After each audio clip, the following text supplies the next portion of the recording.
Hey, what's up? It's Hobart. Welcome to Android University, and this is the latest from Beanstown 106. It is Jelly Beans build number 6, and it's built off the brand new VRBLK baseband with a few other things added to it. That was the AOSP lock screen. That is one of the options that you do get with Beans' ROM. You got messaging, you got Google Now, you got phone, you got camera, and you got unlock. You can use the stock TouchWiz one if you want, but that is also an option as well. So there you go. There's my home screens. A couple things have changed here. Like I said, he did do the brand new VRBLK3 base, did some theming to it, gave us kernel options. You got the stock, you got the iMozion, whatever his latest is, which right now is I think 1.1, and KT747 kernel. All three of them you can choose from when you're doing the Aroma installer. You also have the option for acid audio. Now, I have seen some people say that it may freeze up when you plug your headphones in, so I haven't tried it yet. But that may be one thing you want to keep in mind if you're going to install Acid Audio. Beats Audio is also an option as well, and he added the modded pop-up browser. So those are a few things that he added to the Aroma installer. And you also have the choice for TouchWiz sounds or AOSP sounds. Now, I've also seen on the thread that the people who have selected the TouchWiz sounds were getting no sound at all. So you might want to choose the AOSP sounds. I chose those right away, and I've had sounds the whole time. So you may have no sound if you choose TouchWiz, but again, that may not be everybody, but I have seen that online, so just a little warning, all right? Let's go into the settings menu and see what we're working with here. Go to About Phone. We're on Android 4.1.1, the VRBLK3 baseband. Now, again, and I say this over and over because I see it in the thread all the time, your ROM will not update the baseband. You have to flash the radio and the RPM separately from the ROM in order to get the VRBLK3. Once you're there, you'll be there unless you change it back for some reason. The kernel, I'm running the lean kernel from iMozion. It's 1.1. It gives you the option to overclock and undervolt and things like that. But you do have the stock option and the KT747 option. Jelly Beans build number 6 by Beanstown 106. So that's what that looks like. This is the normal AOSP looking TouchWiz settings menu that Beans has got going on here with the icons, the ice cream sandwich blue that you see. He does have custom settings in here, toggle, battery bar. Now people are always saying, I got this white line on top of my notification bar. Dude, it's your battery bar, okay? And that will be shown. It's not showing up here, but maybe theming that's doing that. Maybe I have the color at black. I have no idea. But if you have a white bar over the top of your time or whatever up there, that's your battery bar. Go into your custom settings, into your battery bar settings, and disable it, okay? Everything else is pretty much looks the same.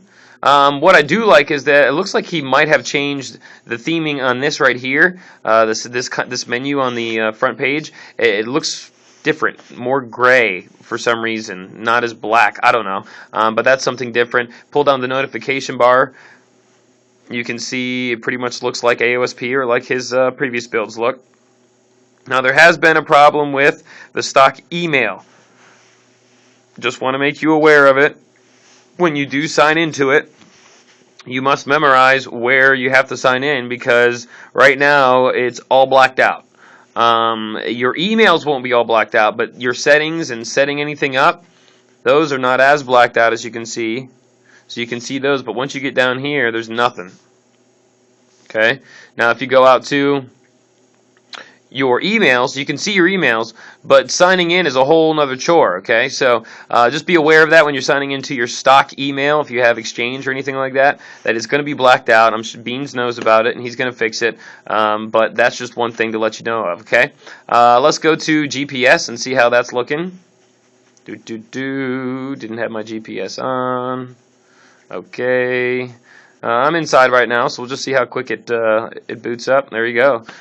9, 11, 12, 13 out of 19, so GPS is working good. And I always like to go and check maps just to make sure that it's showing me in the right place. Even though GPS is pulling a signal, I just want to make sure it's showing me in the right place. So if I zoom in here, yep, it's showing me exactly where I'm at right now. So location is working fine, GPS is working fine. You do have the option for the, I believe for the 4.2 clock when you're in there, and it does have all of the stopwatch and alarm clock and all that. I still use the stock widget and the stock alarm clock just to make sure that everything works all right, because I do get up at like 3:45 in the morning, as you can see, and I don't want to miss getting to work because I'll get in trouble.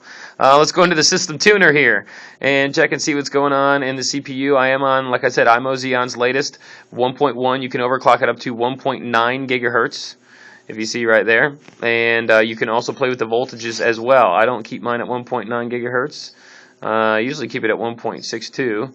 There we go. And you can play with your voltages as well. Now, your voltages may be all at 1150, depending on how your phone uses the voltages, I guess. If it's a slow or a slow phone, you have to keep them at 1150, or you'll start getting like random reboots. If you have a nominal and a fast, then I believe you can undervolt. So he's got them locked at 1150. You can go into Terminal Emulator, type in SU, enter, and then LK config, and be able to choose to stop or get rid of those limits at 1150 and allow you to undervolt. So that's what I did. I have a fast phone, so that's what I did, and I restored some of my settings that I had before. There's some stock settings. So that is what's going on with voltages, okay? If you do see them at 1150, they're stuck there on purpose, just in case you have a slow phone. If you undervolt, you may get lots of reboots. So he does that just as a precaution.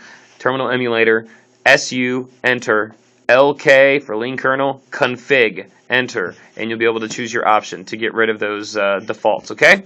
Let's see, anything else to show you? We got the camera.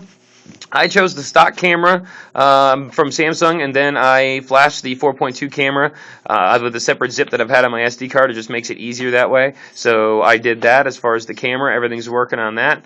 And that's pretty much it. It's the latest from Beanstown 106, build number 6, rebased off of the new latest VRBLK3 baseband and leak that came out. Or hopefully it'll be the freaking over-the-air update, and we don't have to worry about these dang leaks anymore. So the rest of the world's got their Jelly Bean, and we don't, and they're going to get their 4.2 before we do. I guess that's the price you pay to have good service, huh? Well, thanks for listening today. Thanks for watching. My name is Hobart. Don't forget to check out my other videos over at Android University on YouTube. Type it in all one word. Check out my other ROM reviews, the latest and greatest of what's out there for the Samsung Galaxy S3. You can see them before you flash them. Thanks for watching today. Have a great day. See ya.